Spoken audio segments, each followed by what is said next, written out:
Future teachers learn with Sophia में आप सभी का बहुत बहुत स्वागत है। आज हम सीडीपी यूनिट 1 का एक ऐसा टॉपिक समझने जा रहे हैं जो आप मान के चलिए एग्जाम के लिए बेहद जरूरी है। टॉपिक है factors affecting growth and development. तो चलिए शुरू करते हैं। सबसे पहले सबसे इंपॉर्टेंट बात, आखिर ये टॉपिक इतना जरूरी है क्यों? तो देखिए, सीटेट एग्जाम में इस एक अकेले टॉपिक से 1 से 2 सवाल आना बिल्कुल तय है। इसका मतलब क्या हुआ? सीधे सीधे 2 से 4 नंबर बिल्कुल आपके पक्के हो सकते हैं। और पता है सबसे अच्छी बात क्या है? ये मार्क्स लाना बिल्कुल भी मुश्किल नहीं है, क्योंकि सीटेट में ना इस टॉपिक से सवाल ज्यादातर स्टेटमेंट्स, एग्जाम्पल्स या फिर सिचुएशन बेस्ड आते हैं। मतलब साफ है, अगर कॉन्सेप्ट्स को आराम से ठीक से समझ लिया ना तो ये मार्क्स कहीं नहीं जाने वाले। तो ग्रोथ और डेवलपमेंट को आखिर कौन कौन से फैक्टर्स अफेक्ट करते हैं, इसको समझने के लिए हम सभी फैक्टर्स को 2 मेन पिलर्स यानी 2 मुख्य स्तंभों में बांटकर देखेंगे। सच पूछिए तो ये 2 पिलर्स ही इस पूरे कॉन्सेप्ट की फाउंडेशन है। पहला पिलर है हेरिडिटी, जिसे हम हिंदी में कहते हैं अनुवांशिकता। बिल्कुल सिंपल शब्दों में ये वो सारी क्वालिटीज हैं जो एक बच्चे को अपने पेरेंट्स से जीन्स के जरिए मिलती हैं। जैसे सोचिए, बच्चे की हाइट कितनी हो सकती है, आंखों का रंग क्या होगा, यहाँ तक कि उसके इंटेलिजेंस का एक बेसिक लेवल। हम कह सकते हैं कि ये एक तरह से उसकी क्षमताओं का एक जेनेटिक ब्लूप्रिंट है। अब यहाँ पर एक बहुत ही इंपॉर्टेंट एग्जाम हिंट है, इसको बिल्कुल दिमाग में बैठा लीजिए।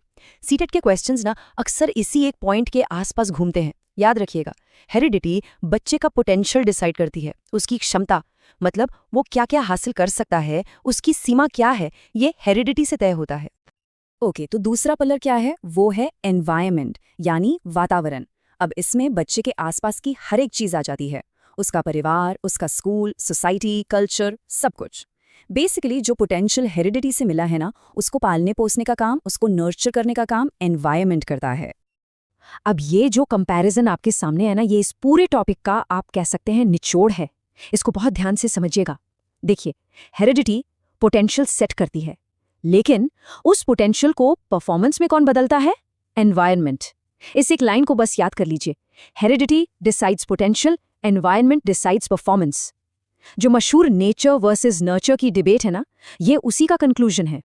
ठीक है, तो अब हम अपने दूसरे पिलर यानी एनवायरनमेंट के अंदर थोड़ा और गहराई में चलते हैं। आइए एक एक करके उन सारे इंपॉर्टेंट फैक्टर्स को देखते हैं जिनका बच्चे के डेवलपमेंट पर बिल्कुल डायरेक्ट असर पड़ता है। सबसे पहला और कहना चाहिए सबसे जरूरी फैक्टर, न्यूट्रिशन यानी पोषण। आखिर सही खाना पीना नहीं होगा तो विकास कैसे होगा, है ना? अच्छा न्यूट्रिशन बच्चे की फिजिकल और मेंटल दोनों ही डेवलपमेंट के लिए जरूरी है। और इसका उल्टा, अगर मैल न्यूट्रिशन है यानी कुपोषण है तो वो ग्रोथ में रुकावट भी ला सकता है। फिर आता है हेल्थ यानी स्वास्थ्य। जरा सोचिए, अगर एक बच्चा लगातार बीमार रहता है तो क्या वो ठीक से पढ़ पाएगा, सीख पाएगा? नहीं ना, उसकी ग्रोथ और लर्निंग दोनों ही स्लो हो जाती हैं। यहाँ एक CTET हिंट है। अक्सर स्टूडेंट्स इस फैक्टर को उतना इंपॉर्टेंट नहीं समझते, पर एग्जाम में इस पर सवाल बन सकता है, तो इसे इग्नोर बिल्कुल नहीं करना है। इसके बाद है फैमिली और घर का माहौल। ये तो बच्चे के इमोशनल और सोशल डेवलपमेंट की आप कह सकते हैं नींव है। एक प्यार भरा, एक सिक्योर एनवायरनमेंट जब बच्चे को मिलता है ना, तो वो कॉन्फिडेंट बनता है, और जब बच्चा कॉन्फिडेंट होता है तो उसकी लर्निंग अपने आप बेहतर हो जाती है। अच्छा, घर के बाद सबसे ज्यादा असर किसका होता है? बिल्कुल सही, स्कूल और टीचर का, यानी आप लोगों का। स्कूल का एनवायरनमेंट कैसा है, टीचर का एटीट्यूड कैसा है, ये बच्चे के विकास पर सीधा सीधा असर डालता है।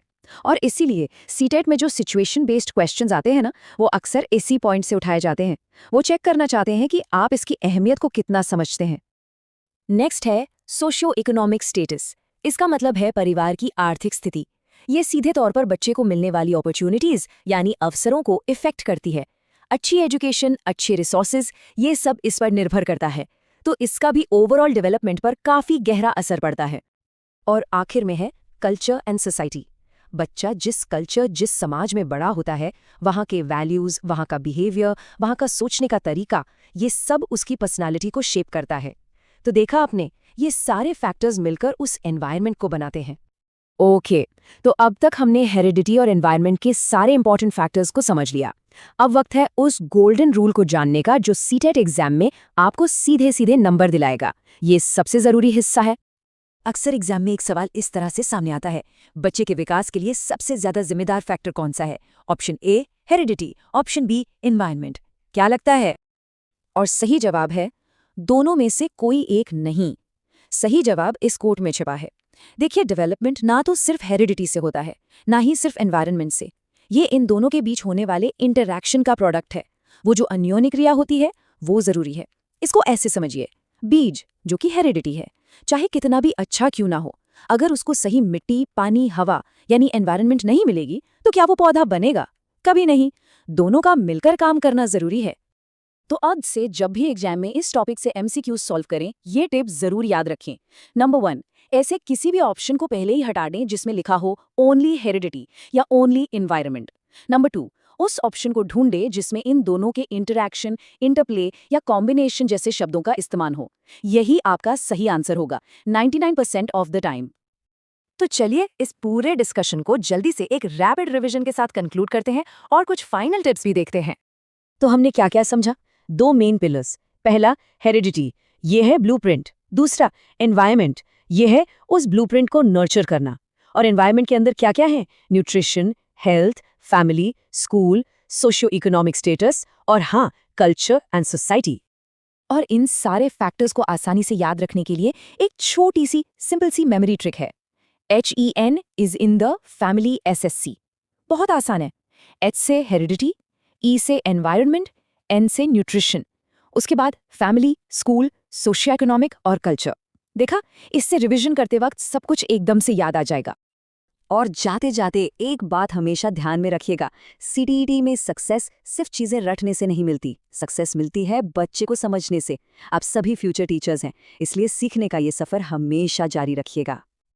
और आखिर में एक टीचर के पर्सपेक्टिव से सोचिए, हर बच्चा अपनी क्लास में एक यूनिक ब्लूप्रिंट यानी हेरिडिटी लेकर आता है। अब हमारा काम क्या है? हमारा काम है उस ब्लूप्रिंट को खिलने के लिए सबसे अच्छी मिट्टी यानी सबसे बेहतरीन एनवायरनमेंट देना। इसी सोच के साथ अपनी तैयारी जारी रखिए। All the best.